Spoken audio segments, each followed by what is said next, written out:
கல்யாண வீட்டு சேனக்கிழங்கு கட்லெட்.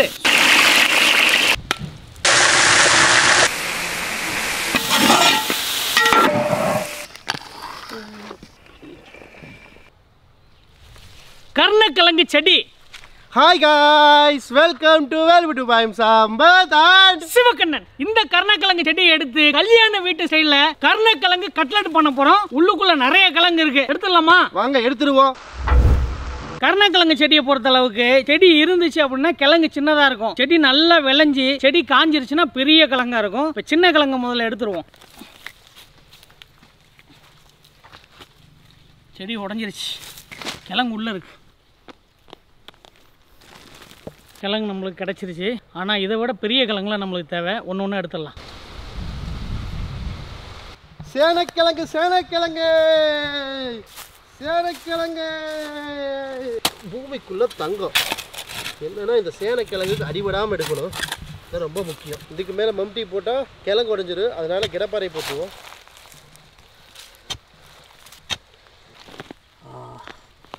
நம்மளோட பொக்கிசை வந்துருச்சு. பூமிக்கடியில் நிறைய பொக்கிசம் இருக்குதுங்க. அதை இன்றைக்கி தான் நான் ஃபஸ்ட்டு தோண்டி எடுக்கிறேன். முதல் பொக்கிசம் இதாக தான் இருக்குன்னு நினைக்கிறேன் நான் தோண்டி எடுத்ததுலேயே.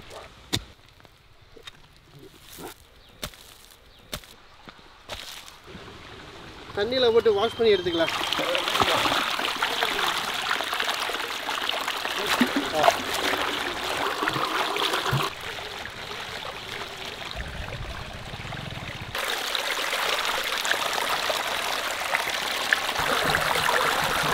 கட்லெட் அப்படின்னோடனே எல்லாரும் உருளைக்கிழங்கு கட்லெட்டு, சிக்கன் கட்லெட்டு அந்த மாதிரி இருக்கும்னு நினச்சிக்காதீங்க. இது என்னன்னு கேட்டிங்கன்னா ஒரு பொரியல் மாதிரி இருக்கும். ஆனால் இதோட பேர் வந்து கட்லெட். கல்யாண வீட்டில் அதிகமாக நம்ம சாப்பிட்ருப்போம். கிழங்கு கிழங்கு நம்ம நாட்டு கிழங்கு, செம்ம வெயிட்டு கிழங்கு. இந்தாங்க சம்பக்கான், கிழங்கு வந்துருச்சா?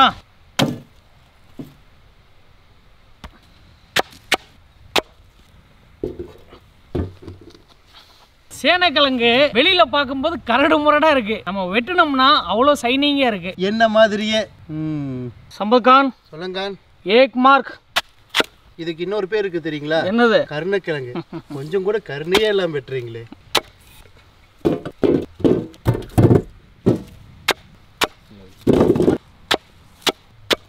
கிழங்கு மேலே வேர் பகுதி எப்படி இருக்குமோ அந்த மாதிரி தான் அந்த கிழங்குக்குள்ளேயும் இருக்குது. அப்படியே உள்ளே ஃபுல்லாக அந்த வேறு வேறாக இருக்குது பாருங்க. சம்பக்கான் சொல்லுங்க. எல்லாத்தையும் வேகமாக தோல் சீவி கொடுங்க. கொடுங்க. இன்னைக்கு சீவி எடுத்துடுறேன். கிழங்கு மட்டும்தான் சீவணும். பக்கத்தில் இருக்கிற கிழங்கு மாதிரி இருக்கிறங்கிறக்காக என்னையும் சேர்த்து சீவி இருக்கக்கூடாது. நீங்கள் தான் சீவரம் தான் ரொம்ப பிடிக்குனீங்களா? அதான் சீவி தள்ளுறேன் உங்ககிட்ட. நான் சீப்பு சீவரதை பற்றி பேசினேன். சமையல் பொறுத்த வரைக்கும் எப்போவுமே சில விஷயங்கள் பண்ணும்போது சுவாரஸ்யமாக இருக்கும். அந்த மாதிரி தான் இந்த தோல் சீவரதும். ஆனால் வெங்காய தோல் உரிக்கிறது கஷ்டமாக இருக்கும். இந்த மாதிரி தோல் சீவரதுலாம் ஈஸியாக இருக்கும். அப்படியே ஜாலியாக வெட்டிகிட்டே இருக்கலாம் விளையாட்டு போல். கிழங்க தோல் சீவனம்னு பாருங்க, அப்படியே தக்கன்னு செவந்து கிடக்கு.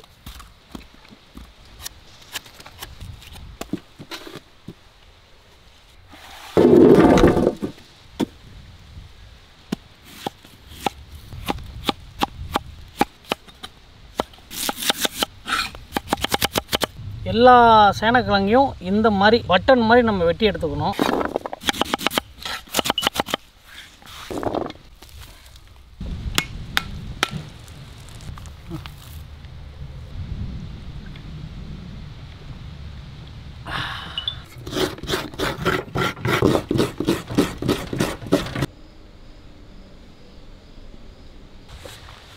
சேனக்கிழங்க கழுவி எடுத்துக்கலாம்.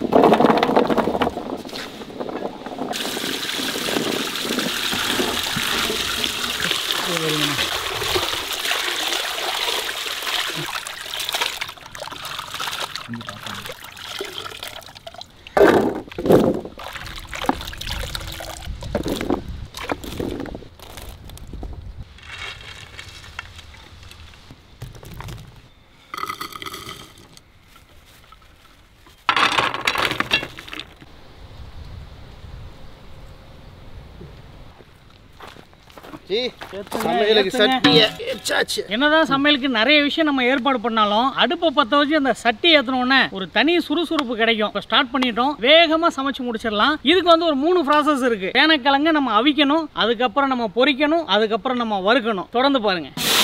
வாட்டர்,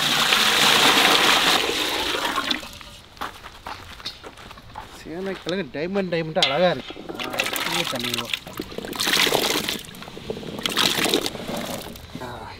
கல்லுப்பு, மஞ்சள் தூள், அவ்வளோதான்.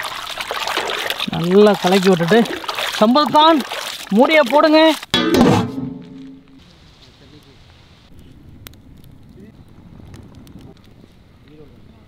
சம்பல்கான் சொல்லுங்க போறாங்க. இதோ ஓப்பன் கரோ இருக்குது கிழங்கு. கிழங்கு ரொம்ப வெந்துடக்கூடாது, ஒரு அரை வேக்காடு வெந்தால் போதும்.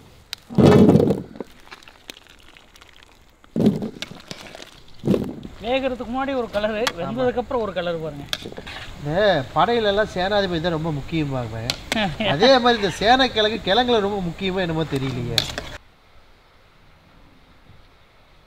வேக வச்ச சேனக்கிழங்க எண்ணெயில் பொரிச்சு எடுக்கணும். பொரிச்சு எடுத்துக்கலாம்.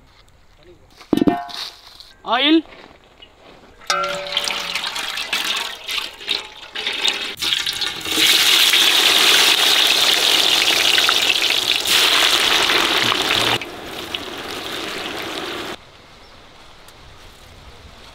சேனக்கிழங்க பொரிக்கும்போது அதுலேருந்து ஒரு வாசனை வருது பாருங்கள். நல்லா நம்மளுக்கு எண்ணெயில் பொரிஞ்சு வந்துருச்சு.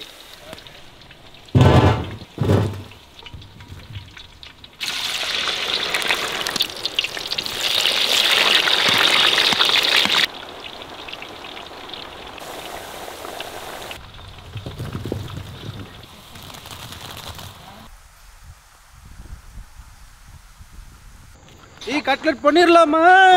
பண்ணிடுவோம். கட்லெட்டு பொரிச்ச எண்ணெயை அப்படியே ஊற்றிக்கலாம். முதல்ல நம்மளுக்கு எண்ணெய் சூடான உடனே பட்டையும் சோம்பும் சேர்த்துக்கலாம். பட்டையும் சோம்பும் நல்லா பொரிஞ்சு வந்துடணும். அதுக்கப்புறமா கட் பண்ணி வச்ச பச்சை மிளகா, வெங்காயம்,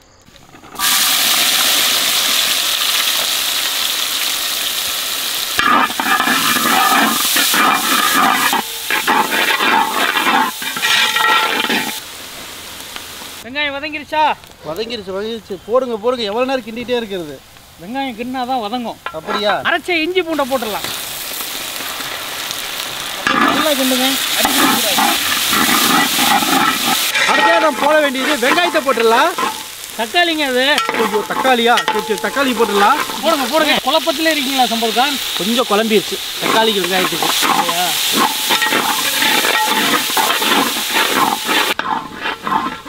தக்காளி நல்லா மசீர வரைக்கும் நம்ம கிண்டிக்கிட்டே இருக்கணும். மஞ்சள் தூள், மிளகாய் தூள், மல்லித்தூள், கரம் மசாலா, எல்லா மசாலாவும் அப்படியே போட்டோம். நல்லா கிண்டு சமைச்சு. மசாலா நல்லா வறுபட்டுருச்சு. இப்போதான் நம்ம பொரிச்சு வச்ச சேனக்கிழங்கு சேர்க்கணும். தூக்கிட்டு வாங்க. சேனையோட கிழங்கு வந்துருச்சு. போட்டுடலாமாஜி? போடுங்க.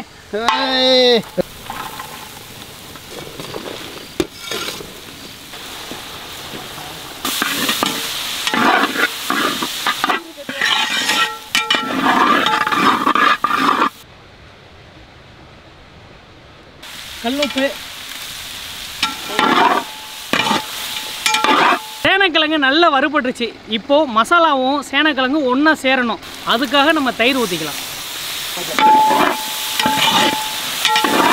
தேங்காய் பூ திருவல்,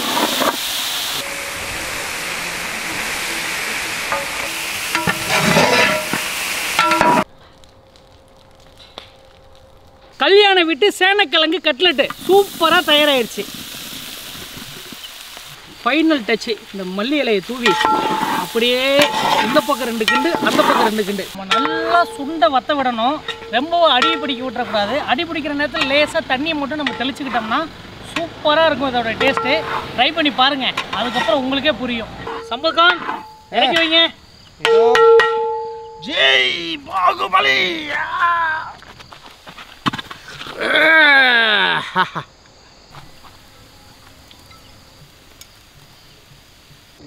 ஜி சொல்லுங்க. சேனக்கிழங்க போடுங்க ஒரு முக்கியமான ஆளுக்கு கொடுக்கணும். முக்கியமான ஆளா? ஆமாம். அது யாருக்கு சம்பஜி? இந்த சேனக்கிழங்க விளைய வச்ச விவசாயி கொடுக்கணும். அவருக்கே கொடுக்குறீங்களா? ஆமாம். அவர் பச்சையாக கொடுத்தாரு, நாம் சமைச்சு கொடுக்க போகிறோம். சூப்பரு. இந்த சேனக்கிழங்கு பார்த்தீங்கன்னா விளைய வச்சது இவர் தான். இவரோட தோட்டத்தில் தான் விளைஞ்சது. அதை அறுவடை பண்ணி நாங்கள் அறுவடை பண்ணுவோம். அதை அறுவடை பண்ணி சமைச்சிட்டோம். கரெக்டாக சமைச்சு முடிக்கும் போது அண்ணனும் வந்துட்டாங்க. இந்த கல்யாணம் விட்டு சேனக்கிழங்கு கட்லெட்டு சாப்பிட்டுட்டு எப்படி இருக்குன்னு சொல்லுங்க. சிக்கன் மனம் சூப்பராக இருக்குங்க. சிக்கன் மனம் வருதா? நான் கொடுத்துருக்கிற மசாலா அந்த மாதிரி சூப்பராக இருக்குங்க. உங்களுக்கு பார்க்கறதுக்கும் சிக்கன் சுக்காலாம் இருக்கும்ல, அதே மாதிரி இருக்குங்க. போன்லெஸ் சிக்கன் மாதிரி இருக்கு. என்ன சம்பஜி? ஆக்சுவலி இதை வச்சு தான் மட்டன் எல்லாம் நிறைய பண்ணுவாங்க, சிக்கனும் நிறைய பண்ணுவாங்க. Super taste. நானே எதிர்பார்க்கல. இல்லையா? ஓகேண்ணா. அவன் வீட்டில் சமைக்கிறாங்க, இந்த அளவுக்கு வந்ததில் ஒரு நாள் கூட. உங்களுக்கு தான் பங்கு ஜாஸ்தி. அப்படிங்களா? ஒரு விஷயத்தை உருவாக்குனா தான் அதை சமைக்க முடியும். கண்டிப்பாங்க. அதனால உருவாக்குன ஒரு நீங்கள் தான், சமைச்சது தான் நாங்கள். இது சேனக்கிழங்கு எத்தனை நாள் விவசாயங்கண்ணா? 10 மாதங்க. 10 மாதங்களா? எங்கப்பா டைமண்ட் டைம்னா பீஸ் என்னமா இருக்குது. ஏன் சேனக்கிழங்கு சொல்கிறாங்க இப்போ தான் தெரியுது. ஏன்னா ராஜாக்கு அடுத்து யாருன்னா சேனாதிபதி. அந்த அளவுக்கு முக்கியத்துவம் வாய்ந்த கிழங்கு பேர் இதுக்கு வச்சிருக்கிறதுனால தான் இவ்வளோ டேஸ்ட்டாக இருக்குது. இல்லை சம்பத்கான், வேற ஏதோ இதுக்கு முக்கியமான அர்த்தம் இருக்கும். மக்களுக்கு தெரிஞ்சா சொல்லிடுங்க சேனக்கிழங்குன்னு எதுக்கு இதுக்கு பேர் வந்திருக்குன்னு. உண்மையிலேயே ரொம்ப நல்லா இருக்கு. கண்டிப்பாக நீங்கள் ட்ரை பண்ணுங்க. சேனக்கிழங்கு சாப்பிட்டா நாக்கரிக்கும் அந்த மாதிரிலாம் சொல்லுவாங்க. நாங்கள் சொன்ன மாதிரி நீங்கள் சமைச்சிங்க அப்படின்னா கண்டிப்பாக நாக்கரிக்காது. உங்கள் குழந்தைங்களுக்குலாம் கொடுத்தா ரொம்ப விரும்பி சாப்பிடுவாங்க. கட்டாயம் நீங்கள் கல்யாண வீட்டில் சாப்பிட்ருப்பீங்க. அது எப்படி செய்யறதுன்னு உங்களுக்கு தெரியாமல் வந்திருக்கும். இன்னைக்கு நான் தெளிவாக சொல்லியிருக்கேன். இவ்வளோ நேரம் நீங்கள் வீடியோ பார்த்து என்ஜாய் பண்ணியிருப்பீங்க. இன்னொரு வித்தியாசமான வீடியோவில் நாங்கள் மீட் பண்ணுவோம். சம்பத்கான் அங்கே வேர்ல்ட் யூடியூப் சேனல் பார்த்து யூடியூப் மேலே இருங்க, இன்ஸ்டா ஃபேஸ்புக்கில் இருக்குது, மறக்காம போய் பாருங்க. அவ்வளோதாங்க. தொடர்ந்து வீடியோ முடிச்சுக்கலாம். இன்னொரு டிஃப்ரெண்டான வீடியோவில் மீட் பண்ணுறோம். பாய்.